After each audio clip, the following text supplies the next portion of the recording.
Salut à tous, c'est Banque de Cheno, bienvenue sur cette vidéo qui continue notre cheminement sur la PNL, programmation neurolinguistique et la science.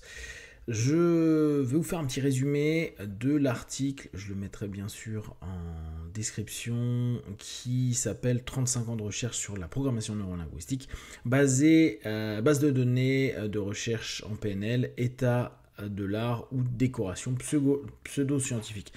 C'est un des papiers qui date de 2010, qui est le plus souvent remis en avant quand il y a des critiques de la PNL. C'est un Polonais qui s'appelle Tomasz Witkowski. Je crois que j'ai un bouquin de lui, je le cherchais tout à l'heure, je ne l'ai pas retrouvé.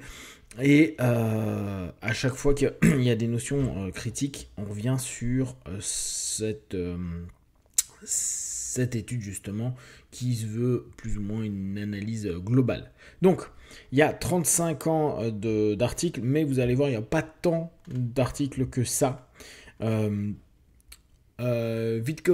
Witkowski a analysé 315 articles répertoriés dans la base de données sur la PNL. Parmi ces articles, 63 ont été sélectionnés pour leur qualité scientifique. D'accord ? Donc, quand vous allez entendre des personnes qui vous disent oui, en PNL, il y a énormément d'articles qui prouvent que, il y a énormément d'articles qui ont pu être écrits, il y en a peu qui sont forcément avec des vrais gros critères scientifiques.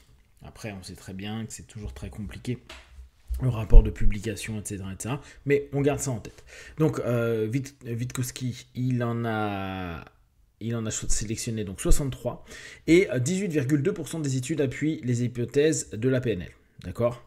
54,5% ne soutiennent pas la PNL et 27,3% présentent des résultats incertains. Donc, ça fait qu'en pure validation, il y a 18,2% des études.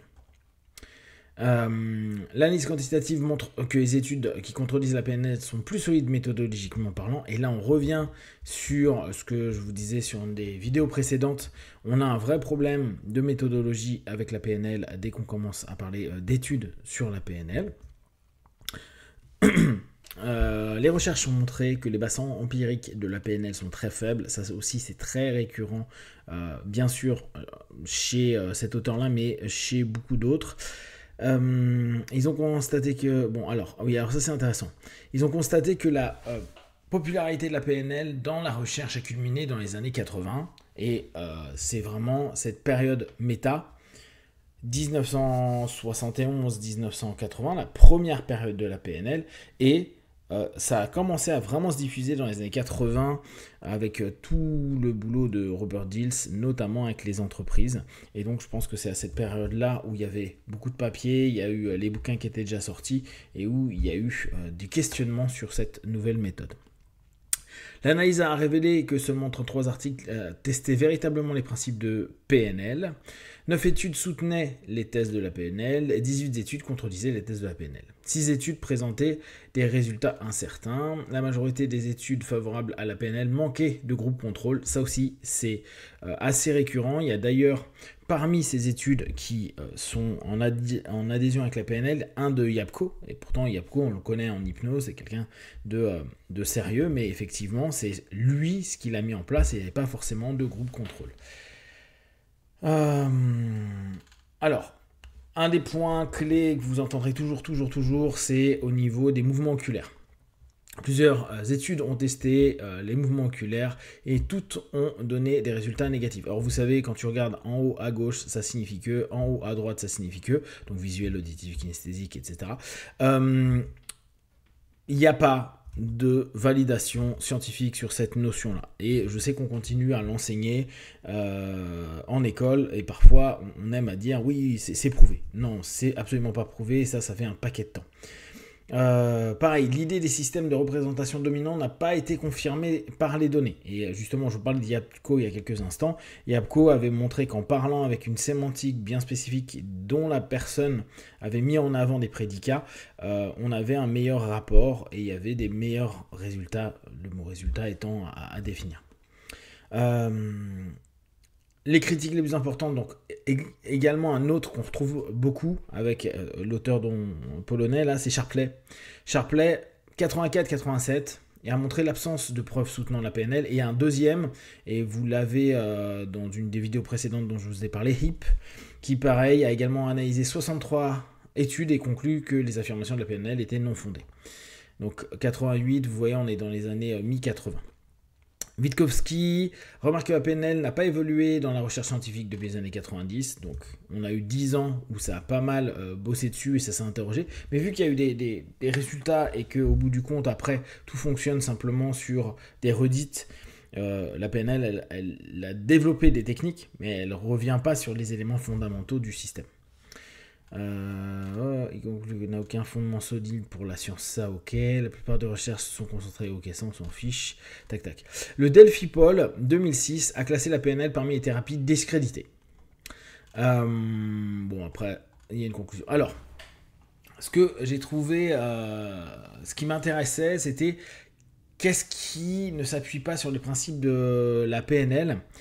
Quels sont ces articles? Alors, les éléments intéressants. L'incohérence des résultats. Beaucoup d'études ont échoué à reproduire les hypothèses centrales de la PNL, notamment les mouvements oculaires, on revient dessus, comme indicateur des systèmes de représentation sensorielle, visuelle, auditive, kinesthésique. Les études des mouvements oculaires, on revient dessus, n'ont pas confirmé l'hypothèse selon laquelle les mouvements oculaires révèlent le système sensoriel interne. Bon, ça, on voit beaucoup. Représentation sensorielle dominante. Idem, les études qui ont exploré l'idée d'un système de représentation dominante n'ont trouvé aucun soutien empirique. Des chercheurs comme Gum, Walker et Days ou Co n'ont pas pu prouver les prédicats sensoriels. Les recherches de Fromm et Daniel en 1995 n'ont pas trouvé de soutien pour l'hypothèse PNL selon laquelle les gens choisiraient des mots en fonction de leur mode sensoriel préféré. Hypothèse sur les mouvements oculaires et l'imagerie mentale. En 85, Ehrlich ont testé la relation entre les mouvements oculaires et l'imagerie mentale sans apporter de résultats concluants. Contradiction dans l'utilisation des systèmes sensoriels. Donc Roberts et Grock a examiné l'utilisation des prédicats sensoriels dans des tâches d'imagerie, mais les résultats ont montré une incohérence avec la conceptualisation de la PNL. Étude de l'efficacité thérapeutique. Alors, je pense que je vais un peu plus me pencher là-dessus. Je vais essayer de rechercher d'autres trucs, mais il y a une étude, il faudrait que je la chope. Il y en a une de Krugman en 85 qui a testé l'affirmation que la PNL, selon laquelle, ah oui, ça c'est important, un des gros problèmes qu'on a eu avec Bendler et Grinder, c'est qu'ils ont fait beaucoup de storytelling autour de leur méthode et à dire c'est magique, c'est génial, normal, hein, ils vendent leur business. On l'a encore malheureusement beaucoup en hypnose avec des personnes qui disent en une session, ta vie elle change sur 16 générations.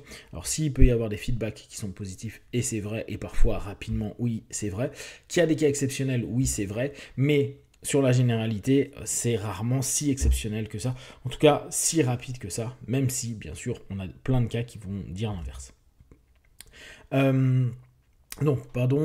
L'idée c'est la PNL selon laquelle une seule session pourrait guérir l'anxiété n'a pas trouvé de soutien pour cette hypothèse. L'anxiété, hein, c'est pas rien. Manque de contrôle. Et là, on revient sur un des gros problèmes. Certaines études favorables à la PNL ont été critiquées pour ne pas avoir utilisé de groupe contrôle, ce qui affaiblit la validité de leurs conclusions. Les travaux de Duncan ont comparé que l'état pré- et post-formation des participants sans groupe de contrôle, ok. Placebo et biais de confirmation. Witkowski souligne que de nombreux résultats favorables à la PNL pourraient être plus dû à des effets placebo, biais de confirmation, ok. Et impact limité de la pratique, une évaluation menée par l'armée américaine en 90 a conclu qu'il y a peu ou pas de preuves soutenant la supposition de la PNL ou indiquant qu'elle est efficace en tant que stratégie d'influence sociale. Ça, c'est aussi très intéressant. Sachant qu'on aime bien dire, regardez, dans l'influence, il y a beaucoup ça. Je pense qu'il y a quand même des techniques. C'est l'hypnose conversationnelle qui peut créer de l'influence. Est-ce que là, c'est hyper marquant à voir. Et inversement, qu'est-ce qui a pu valider? Donc, il y avait les effets du système de représentation sur la relaxation hypnotique. Donc, c'est Yapko, là, en 81, a révélé une utilisation du système de représentation primaire correspondant au visuel auditif qui avait un effet positif sur la profondeur de relaxation hypnotique. Effet positif sur le conseil interculturel, donc le mirroring neurolinguistique aide dans ces rapports-là. Amélioration des performances personnelles après une formation intensive. Toujours Duncan observé une amélioration de l'anxiété sociale et le locus de contrôle après une formation de 21 jours de PNL. Et la PNL appliquée dans une entreprise indienne, donc c'est Singh et Abraham, en 2008, ont conduit une étude de l'application de la PNL en entreprise en Inde. Concluant, l'approche avait des effets positifs sur la performance professionnelle. Cependant, l'étude manquait également de groupe contrôle. On revient toujours sur la même logique. Voilà, je pense que ça nous donne globalement les différents points à garder en tête avec la PNL. Je continue à apprendre technique par technique. Là, c'est vraiment l'étude sur laquelle, la plupart du temps, on est renvoyé. Je vous dis un petit papier où on a ces infos, donc n'hésitez pas à le lire si vous avez envie, mais là globalement vous avez le résumé de cet article. Si vous avez des questions et des remarques, vous les partagez sur Facebook, YouTube, j'y répondrai le plus rapidement possible. Comme d'habitude, de tout ce que je propose, ne prenez que ce qui est bon et juste pour vous tester, observer, analyser et conclure. Be one, ciao.